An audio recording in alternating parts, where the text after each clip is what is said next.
تو اس کو انگلی پکڑ کر مسجد لے کر جاؤ،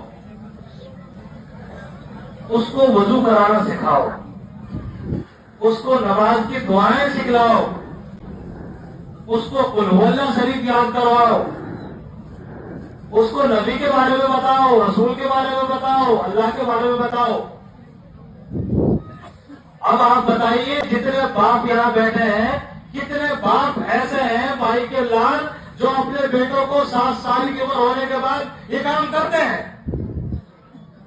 سکول تو بھیج دیں گے پٹھو لگا کر، ٹائی لگا کر، عیسائی بنا کر 6 سال کی عمر کے اندر، لیکن بچہ 7 سال کا ہو رہا ہے، مسجد لے کر نہیں آئیں گے، مسجد آنے میں ناک کٹ جائے گی، بے عزتی ہو جائے گی ہماری۔ بچے کو دین کی بات نہیں سکھائیں گے، اللہ کے نبی کا نام نہیں بتائیں گے، اللہ کے بارے میں نہیں بتائیں گے، رسول کے بارے میں نہیں بتائیں گے۔ تو یہ ذمہ داری کس کی ہے؟ یہ حق کس کا ہے؟ یہ حق ہے ماں باپ کا، یہ حق ہے ہم باپوں کا۔ جب ہم نے کسی کا حق ادا نہیں کیا، ہم کس منہ سے کہتے ہیں کہ اولاد ہمارا حق ادا نہیں کر رہی، اولاد ہمیں روٹی نہیں دے رہی، اولاد ہمیں دھکے دے رہی ہے، اولاد ہمیں جھوٹے دے رہی ہے؟ تو میرے بھائیوں اور بزرگوں، اگر ہم وقت پر اپنا حق ادا نہیں کریں گے، دھکے لگیں گے، روٹی نہ مل سے، پانی نہ مل سے، بے عزت ہو گئے، ذلیل ہو گئے اور ہوتے رہو گے۔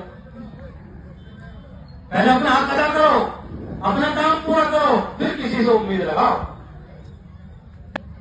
اسی طرح اگلا حکم یہ ہے کہ جب بچہ 10 سال کا ہو جائے تو 10 سال کا ہونے کے بعد اس کو نماز کے لیے جبرن مسجد لے کر آؤ، نہ آئے تو اس کی ترغیب کرو، اس کو مارو پیٹو۔